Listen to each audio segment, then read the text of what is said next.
Easy pasta. A piece of NFL free agency news, which we'll be interspersing all day today. Romeo Doubs, wide receiver for the Packers, is going to the New England Patriots. Romeo Doubs. He was linked to the Niners a little bit, but it kind of went away after they signed Mike Evans. Well, I don't know about went away, but he was someone I was thinking. I'm curious to see what the number is going to be, but that was someone I thought the Niners might be able to go out and get kind of as a third receiver. He was pretty good for the Packers. Catches a lot of touchdowns when he's on the field. Yeah, coming up at 1 o'clock today, we got Ted Wynn, senior writer for The Athletic, covers the NFL. We'll hit him up on some free agency information, and he's coming up at 1 o'clock. We'll keep you up to date on anything that happens, 49ers or NFL-wise. But I did want to get into something that Draymond Green said on a... Real fast, Tiny. 4 years, $70 million. What's the guarantee? Romeo Doubs, according to Ian Rappaport. Okay. That's a lot. I mean, the total number's less than... Or the AAV, right? Less than Mike Evans, though. Yeah. He's also a lot younger than Mike Evans. That's true. That is true. All right, so Draymond Green... is a four-time champion and came to the Warriors in, I don't even know, 2010, 2011, 2012, something like that. And obviously the Warriors have had a lot of success with him, but recently his play has, been declining, the last few games notwithstanding. And there's been talk about, could the Warriors, in theory, trade Draymond Green? And obviously, when the Warriors were looking at Giannis over the trade deadline period, if they were going to make such a move, it was probably going to involve Draymond Green. And, it sure sounds like that didn't sit well with him. But anyway, listen to what Draymond Green said about certain Warrior fans on the Unguarded podcast, which is with Fred VanVleet. A lot of people say, oh, man, why is Draymond still here? Draymond has given up a lot of money in staying here over the course of my 14 years because I love this place, right? So I've always done right by our organization. Definitely. They've always done right by me, and I know people struggle to understand that, right? Like, they're like, oh, man, y'all not sick of him. No, I've always done right by them. I've always given everything I have from a basketball standpoint. Bro, I've sat in draft meetings and free agent pitches and free agency meetings on calls at 2 or 3 o'clock in the morning trying to help recruit a guy, trying to help with strategy. I've done all of that. And so they'll never understand and appreciate that. And that's okay. So then it's just basketball, right? Cool if you don't appreciate it, except there's not much you can really say to me. And when you say, oh, man, it's time for him to go, it's not really up to you because, unfortunately, people don't like to admit it, they hate it. But unfortunately, I was a very key piece, a very key part of building this thing to what it became. And I appreciate the organization for what they've done. I have zero entitlement when it comes to me and the Golden State Warriors. They say I was almost traded for Giannis throughout this trade deadline. But I had gratitude. They don't owe me anything. All right, that was Draymond Green, talking about what he means to the Warriors and vice versa. You want to swing first? You want to let me step to the plate? I want you to step to the plate first. All right. Well, there's a couple things. You know what? Actually, I want to play the second half of this because that's the nut graph, as they say. Okay. All right. So this is more Draymond Green. I see fans saying different now. Like, I'll see Warriors fans like, yo, it's time to get him out of here. And to the real Warriors fans that don't feel that way, thank you. I appreciate it. To the ones that do feel that way, like, you was a loser before I got here. Stone cold, forever losers. If you say that, it makes sense to me. You've never been here, right? So you don't know how to appreciate something for its entirety because you've never been here. You never had the opportunity to do that. So, great, I'll be the test run, right? Like, hopefully, I love this organization. I was telling somebody the other day. Stone cold, Forever losers. Well, I think that's something that you could probably speak on more than me, just because you did cover, 12 straight losing seasons? Oh, and it was the high point of my career. No, all right. So wait a minute.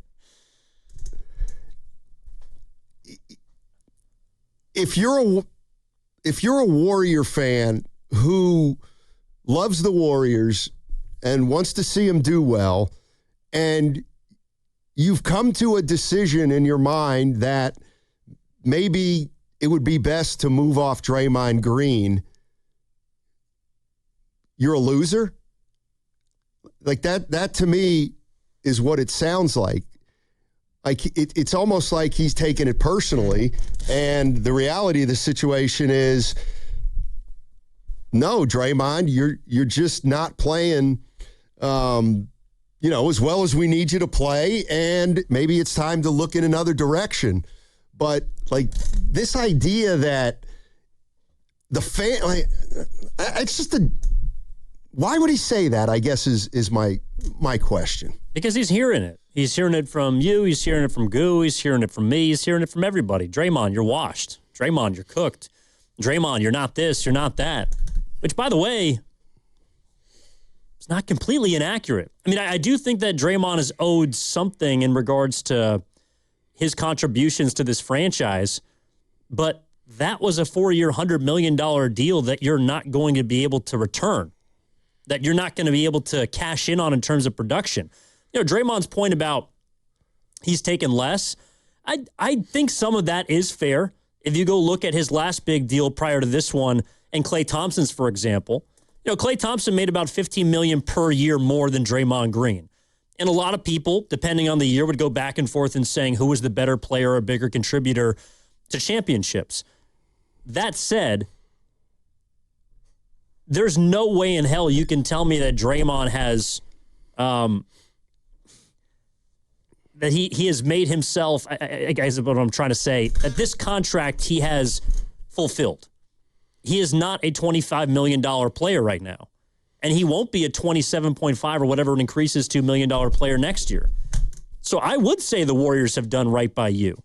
And the fact that you've always taken less, that may have been accurate.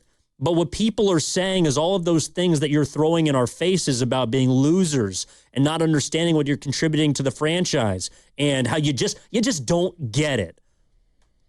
Well, that's not happening currently. Correct. What people are angry or frustrated with is the fact that you were a negative for the first time in your career in December in terms of plus minus, that you're shooting under 40%, that you're shooting under 30% from three. All of these things that are factually correct. And I've stuck up for Draymond Green. If you go look at last season, he absolutely was one of the better players on this team. He was a big reason why they got to the second round of the playoffs. And you can say, we got benched in the finals and he was a declining player. That's all well and good, but you cannot tell me statistically that he did not help the Warriors last season. That's completely turned on its head. You can go down the numbers, down the line. We were having a discussion about offensive rating. He was one of the worst, if not the worst, offensive player statistically in basketball coming into the new year. And ain't a whole lot changed. And ain't a lot that's going to get better. So what people are mad about and frustrated with is the fact that you're still talking like this while you're not the same player you were. And there's no reason to believe, in my opinion, that he's suddenly going to transform back into that guy that's just as braggadocious as the player he was 5 years ago. What hits me about this is, I don't want to say a lack of humility, because the Warriors aren't where they're at today without Draymond Green. But let me make a comparison. The Lakers during the Showtime era, they had a player named Byron Scott, who was a guard, who later became a coach in the NBA. And he was playing along Kareem, Worthy, and Magic. And he was a good player, no doubt. Byron Scott was a real good player. But one of the things that's always turned me off about Byron Scott is he talks about himself exactly as if he is in the Kareem, Worthy, Magic class of player. And he wasn't. That team was Kareem. That team was Magic. That team was worthy, and he was a nice piece. And I'm not here to argue whether Draymond was more of a piece to the Warriors championships than Byron Scott. All I'm saying is, you played with Curry, you played with Klay, and you played with Kevin Durant. And I don't know, like relax with, I know you were a part of it, but that's it. You were a part of it. Steph was the big boy. We can talk about the percentages all we want, but the fact is Draymond was a part of it, Durant was a part of it, Klay was a part of it, and Curry was the most of it. And just this idea that, I don't know, that he alone can fix it. I wish he would talk about himself more of, within the group of the Warriors players. You know what I mean? Yeah, but this is where I'll be you. When has Draymond Green ever done that? Seriously. Why would you expect him to suddenly be this humble guy at the end of his career? He's never been that guy. It's also one of the reasons why he's been as great as he has. He's always played with a chip on his shoulder. He's always been the tweener, the player that no one really knew how to use. I mean, in college, he was fantastic, and Tom Izzo got the best out of him. And then he became a player who you didn't really know where he fit up until, I would say, 2014 and 2015. And then he blossomed. And I would push back on this. I do feel like Draymond's greatness gets a little lost just because of how his career is finishing up. But I would put him right there with Klay Thompson in terms of contributions. Like, wherever you have Klay is where I would put Draymond Green because he was so unique, especially on the defensive end. But that doesn't mean, to your point, that you get to talk like you're a number one, because you're not. If we're looking back on championships and how we're going to divvy up this pie, there is a large portion of the pie for Curry. There is a smaller, but still large portion of the pie for Kevin Durant. And then whatever's left goes to Draymond and Klay. You know what I mean? Well, and that's not the guy you're hearing in that clip. Well, for the sake of arguing, I would say Dre's not in Klay's class. Dre's not in Klay's class. Well, how come, Steiny? Klay averaged 22 a game and was a centerpiece also of the Warriors' defense. But who? Okay, he was a centerpiece. What I'm saying is Draymond. Centerpiece? Okay, what I'm saying is Draymond was a defensive player, was a great defensive player, and a pretty lousy offensive player who got to play with these great offensive players. Klay Thompson was a fantastic offensive player and absolutely above average defensively. I'm not saying he was as good as Draymond Green, but he was close enough to Draymond Green to, Dre was a much better two-way player. I'm sorry. Klay was a much better two-way player than Draymond Green as far as I'm concerned. Well, especially in the last championship, but you go look at those first three, one of them's got a DPOY. Yes, but one of them should have multiple DPOYs. One of them was the best player in a Game 7 against the Cleveland Cavaliers in 2016. I mean, I know people lose track of where Draymond was as an offensive player, but that guy was pretty freaking good. And again, it was a long time ago, but I don't want to sit here and act like Draymond couldn't go get you 25 points. And the other thing is when he says you were stone cold loser, I don't think he's talking about the fans. I think he's talking about the team. Well, I think he's kind of lumping the fans in with the team, but yeah, and I don't think that's right. I don't think that's right. Then I would say, then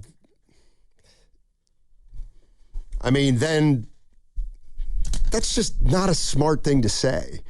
I mean, I guess there won't be a consequence for it, but I don't know. I mean, so that means, according to Draymond Green, any Warrior fan who looks at their situation right now and says, I'm not crazy about the road we're going down, and, there really is only one way probably to turn this thing around quickly. And I know nobody wants to talk about it, but it might involve trading Steph Curry, you're a stone cold loser? Like, that's BS. That's BS. So, sometimes you got to move on from your guys. And, like, as much as he thinks of himself, like, the Warriors, there will be life after Draymond Green. That's the part that kind of bothers me, is it's the assumption that fans are idiots and they just want Draymond gone because he stinks. No, it's not that. It's that as long as he's on the Golden State Warriors, he's got a chokehold on the identity of this franchise along with Steph Curry, and it's going to be hard for the Warriors to move on as long as those guys are central figures in where this team is. And it's not out of bounds to suggest things that might make this team better more quickly. And if it has to do with trading a champion player, then there's nothing wrong with talking about that. Well, a former champion player. I mean, Draymond Green right now is not that guy. And I think that's the issue with all of this. What I hear in those clips is somebody who's dealing with his own professional mortality. It's sort of similar, and Klay Thompson wasn't as vocal as Draymond, but when he would throw his 4 rings in players' faces, that's the same thing. You know who I am? Right. Are you familiar with what I've done? Do you know my resume? And it's odd because we're talking about resumes. It's kind of a theme of the show. But Draymond Green has a great resume. He's no longer a great player. And him lashing out at or trying to remind people of what he used to be, to me, is just further evidence towards that. And here's the other thing. I get it, what he's saying about, I've given everything for this organization. I've always done right by this organization. I mean, I get what he's saying. But punching a teammate ain't doing right by the franchise. And that's kind of what I'm saying. Is like, yes, he's taken a lot for the team, and there've been times when he's been a great teammate, but there are times when he hasn't been a great teammate. There have been times when he set the Warriors back a little bit. And I don't know, just the idea that if you want to move off some of your stalwart players, you're a loser because the team didn't win before those players got there. I don't know. I don't think there's any. I don't know what the call was for that. Well, I think there's a path to Draymond Green retiring as a Warrior, but not if you're talking like that. Not if you are reluctant to accept what's happening to you as a player, which is you're not as good anymore. Right. So, Draymond, if you want to remain a Warrior, that probably means your next contract, you got to take less money. There better not be a next contract, right? Well, what if he says I'll sign a 2 for $10 million deal? I mean, I'm just hypothetically, but I'm saying there is a path for him to be a Warrior. I wouldn't do that, believe it or not. If you don't think that he can be a good mentor or a good veteran presence, then yeah, I would get off of him. But if you think that he can be, then there might be some value in that. Do you think he can be what Andre Iguodala was in his last, season or two with the Warriors? They brought him back for 2022. He didn't contribute a bunch, but he was a big part of that 18-2 start. See, okay, this is exactly what I mean. You might be right on all those things, but look at their salary situation.